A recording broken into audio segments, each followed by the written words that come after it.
Good morning. You know what I think I need?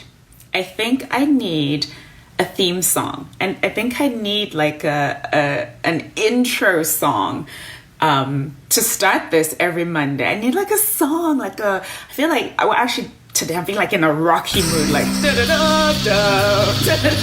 Yes, that's the kind of mood I'm in. Hey Lisa, how are you? Good morning. How are you? Happy Monday. Yay, another Monday. Yay, another opportunity for you to have a fantastic week. And I am so excited for this week. Actually, I do, I start most of my Monday lives telling you what I did over the weekend. And most of the time is really boring things like I went to a Ghanaian restaurant and ate Ghanaian food, and you're like, really? That was the highlight of your weekend? Well, this weekend, I actually did some exciting stuff. I actually did something really exciting. Hi, Morella. How are you? Good morning. Hey, so I actually did something really exciting. I was in Columbus, Ohio. I'd never actually been to Columbus, Ohio. And I went to Columbus, Ohio for a summit. It's called the Summit of Greatness. It's put on by the School of Greatness. If you've never heard of that podcast, I highly, highly recommend it. He happens to be a friend. He happens to be a mentor, but it's just phenomenal. He does interviews with amazing, inspiring people and just really shares a message of how you can take your life to greatness. So this was my first time going to the summit, but he being, I love how I'm saying he, his name is Lewis Howes, and he puts on this the summit every year in about this time frame in September. So this was my first year to go to the Summit of Greatness, and I can tell you that I'm still on such a high from this summit because it's quite something to be in a room full of people who are really focused on working on themselves and working on leveling up their lives and just wanting to be inspired and to do great things that have impact in the world. So it was just a phenomenal experience. I was there for, he actually had a day before the summit started where I got to spend time with him to get some mentorship from him and for him to kind of help me with visioning where we are going with this platform and some of the things that we can do to grow our community, some of the things that we can do to grow our impact and have real and lasting impact in the world. And so that was a phenomenal experience to have that kind of mentorship and have someone who's doing it and doing it at such a high level, giving feedback and also just supporting the mission of what I'm doing. And then the conference itself was Thursday, Friday, Saturday. And Thursday was a bunch of workshops. I went to 2 workshops. One was really focused on kind of business and marketing and things like that. But there was another workshop by a phenomenal speaker called Chris Lee, who happens to be Lewis's coach. And he was just talking about how really life, any event that happens in your life in and of itself has no meaning. It's the meaning that you choose to ascribe to that event. And so that was a really interesting perspective. And I'm sure we're going to talk about it at some point in the future. And then Friday and Saturday they had a main stage and they had a whole bunch of amazing speakers. I can't remember exactly who was Friday and who was Saturday, but they had a gentleman named Ed Milet, who I think is the top 50, under 50 wealthiest people in America. And I'll say this, I was surprised by who I found inspiring. And with Ed Milet, it wasn't because he's rich. Yay, great for him, he's rich.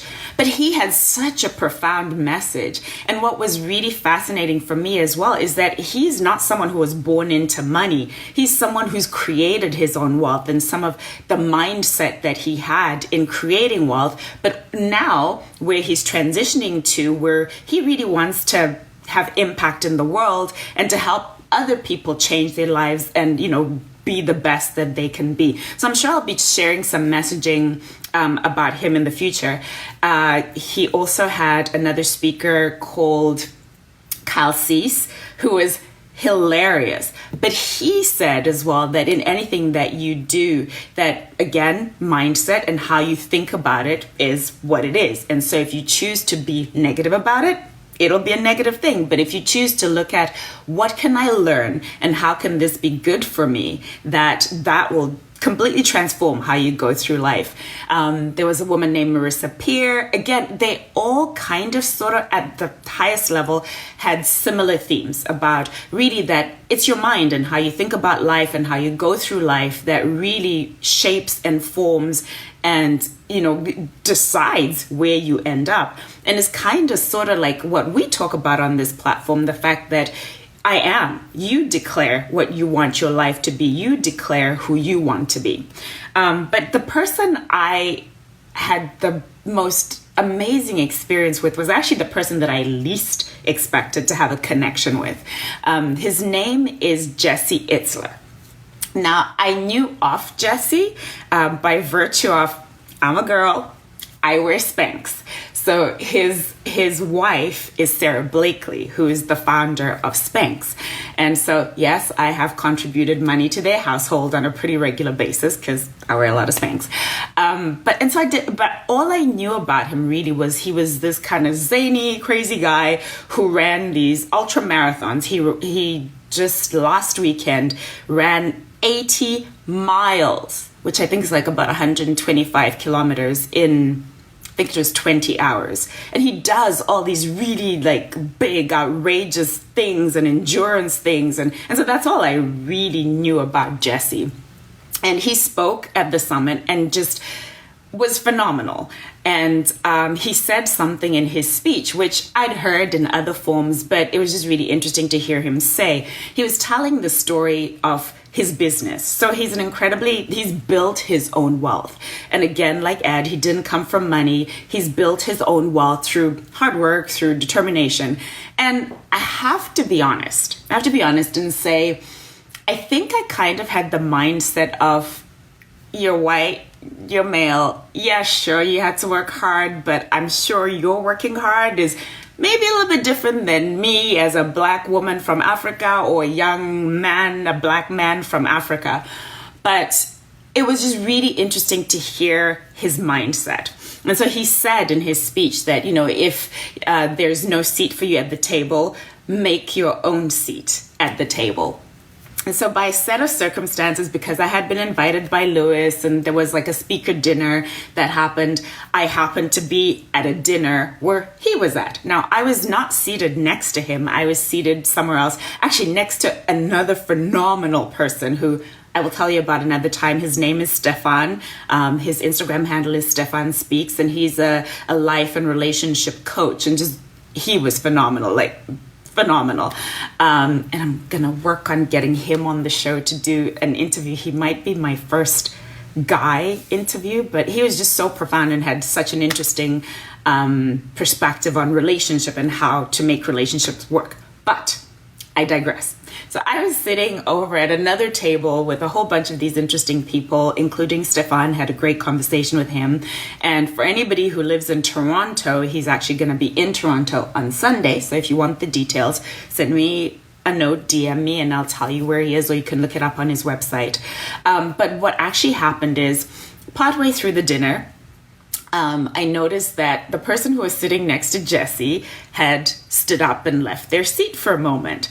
And just because he was the most out there, most different person at this dinner, I thought this is an opportunity for me to go and speak to him and just kind of get a sense of who he is. So I made a seat for myself at the dinner table next to him. And it was truly the most fascinating 30 minutes I've ever had speaking to somebody at that, who's at that level. And he said a couple of things to me that really resonated and really stuck with me. He said, number one, you should aim every day to do something that makes you proud. Now, I think for most of us, we think that for me to do something that makes me proud, it's going to be something big, it's going to be something, outstanding.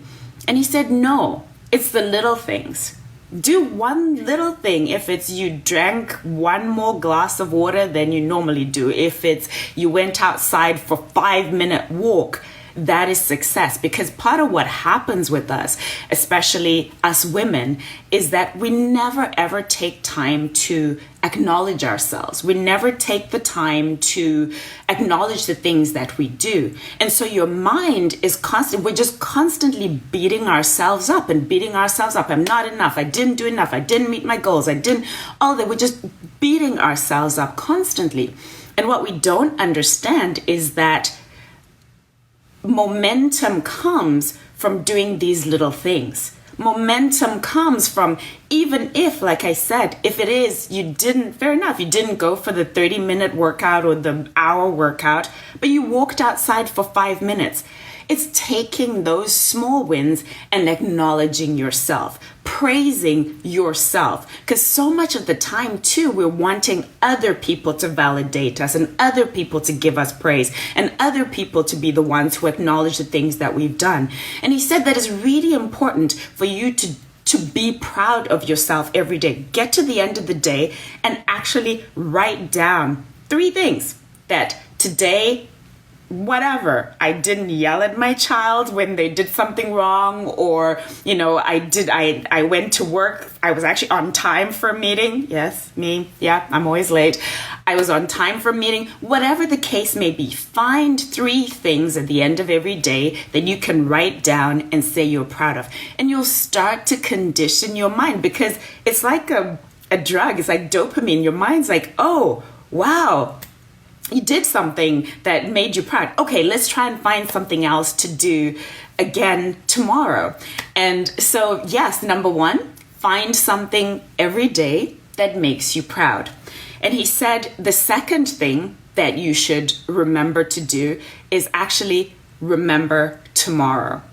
So in any moment, any decision that you've got to make, think about, how is this going to make me feel tomorrow? How am I going to feel about this decision tomorrow? And then that should really inform what you do. Like in the moment, like I'm a girl, like I've never met a fried potato that I didn't love. And so for me, it's really thinking about, okay, in this moment, there are these potato chips. Do I want to eat them? How is it going to make me feel tomorrow? Am I going to feel great about myself? Am I going to, does it mean that tomorrow I'm going to have to work out extra hard? But it is always going through life and thinking, how will I feel about this decision that I'm about to make in this moment tomorrow? And I thought that was a really interesting perspective, remember tomorrow, that we go through life kind of thinking about the future or thinking about the past, but it's really being in this moment and thinking about what you're doing today that will impact you in the future. So those are the couple of lessons that I took away. Gosh, there's so much that I could share. I could literally be on here for the whole day sharing with you all the things that I learned. But yes, and one of the things that I want to share from a personal perspective is the fact that sometimes learning comes in ways that you don't expect. Like I say, Jesse Itzler is not somebody, go look him up on his Instagram channel and you'll see he's not somebody that I would typically have followed. He's not somebody that the things that he does really resonate with me. I mean, for me, running 5Ks that's my max. But for him, like, he runs 125 kilometers and no big deal. And he does all these things. But it was actually really interesting to chat to him and to see the life advice that I could learn from somebody who doesn't look like me. So make it a great week. And I think for this week, let's make our thing that we think about is remember tomorrow. How's it going to make you feel tomorrow? And number 2, do something every day this week that makes you proud. Thank you so much, everybody. Thank you, thank you, thank you. Hi, Auntie Noma. How are you? Thank you so much for joining. Hi, Chenny Baby. How are you? Patience, thank you so much for joining. Who else is on? Thank you, everybody who joined. I'm so grateful. Oh my gosh, thank you. Thank you, Ntui. Yes, I'm so grateful that this is inspiring you. I'm so grateful that you're enjoying it. And keep watching. Keep watching. Have an awesome, awesome week. I wish you all blessings upon blessings. I wish you an amazing week. Remember tomorrow, do something that makes you proud every single day. Have a good one.